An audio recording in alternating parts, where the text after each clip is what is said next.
तो जैसा आप सभी को पता है कि अभी जनवरी का महीना चल रहा है। इस महीने में बस एक ही चीज के लिए एक्साइटेड होता हूँ, जो कि है मकर संक्रांति। ना कि हम तीन भाई निकल पड़ते हैं एक दिन पहले पतंग लेने, और पतंग लेकर हम सीधा घर आ जाते हैं। अगले दिन ठीक सुबह जल्दी उठकर हम सभी पतंग के कन्ने बनाने लगते हैं, क्योंकि आज मकर संक्रांति है और हम सभी सुबह जल्दी उठ चुके हैं, इसीलिए हम सभी निकल पड़ते हैं। और हम सभी चाय के पीछे इतना बदनाम है कि दुकान का नाम भी बदनाम चाय है। फटाफट एक कुल्हड़ की चाय लेकर हम सभी भाई बैठ के चाय का लुत्फ उठा रहे होते हैं। वाह क्या मुस्कुराहट है। और चाय पीकर घर आकर नहाने धोने के बाद अब बारी है पतंगबाजी की, जिसके लिए मैं सीधा छत पे आ जाता हूँ। लेकिन उससे पहले आइए आपको मिलवाता हूँ हमारे सस्ते अजय देवगन से।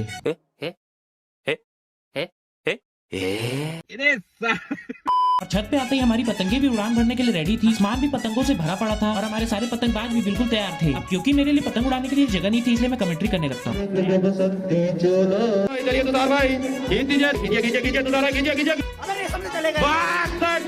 तुषार भाई कट गए, क्या बात है तुषार भाई। तुषार की पतंग कटते ही तुषार भी हमारे साथ कमेंट्री में जुड़ जाता है।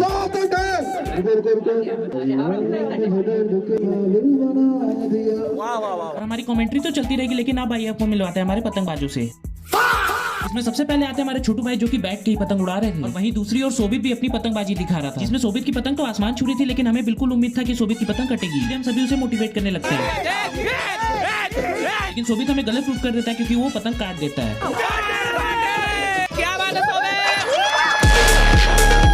और सोबित की परफॉर्मेंस देखकर पता नहीं हमारे बाकी पतंगबाजों को क्या हो जाता है कि एकाएक उनकी पतंग कटने लगती है।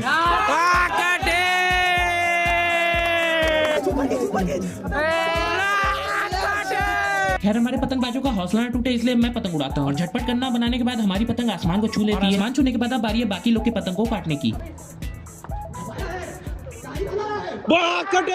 और मेरे पतंग काटने का स्टाइल आपको कैसा लगा कमेंट में बताना है। मेरी परफॉर्मेंस को देखकर हमारे बाकी पतंगबाज वापस से मोटिवेट हो जाते हैं और पतंग काटने लगते हैं।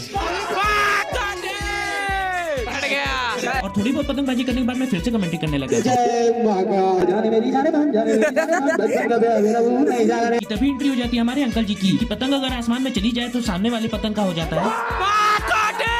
भाई क्या बात है। और मैं ऐसा इसलिए कह रहा हूँ क्योंकि हमारे अंकल पतंग खींचते ही इतना तेज है। विश्वास नहीं हो रहा ना, खुद ही देख लो।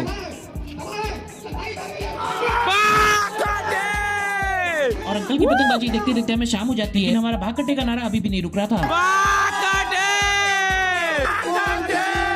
और अंधेरा हो जाने के बाद हम सभी करते हैं डांस।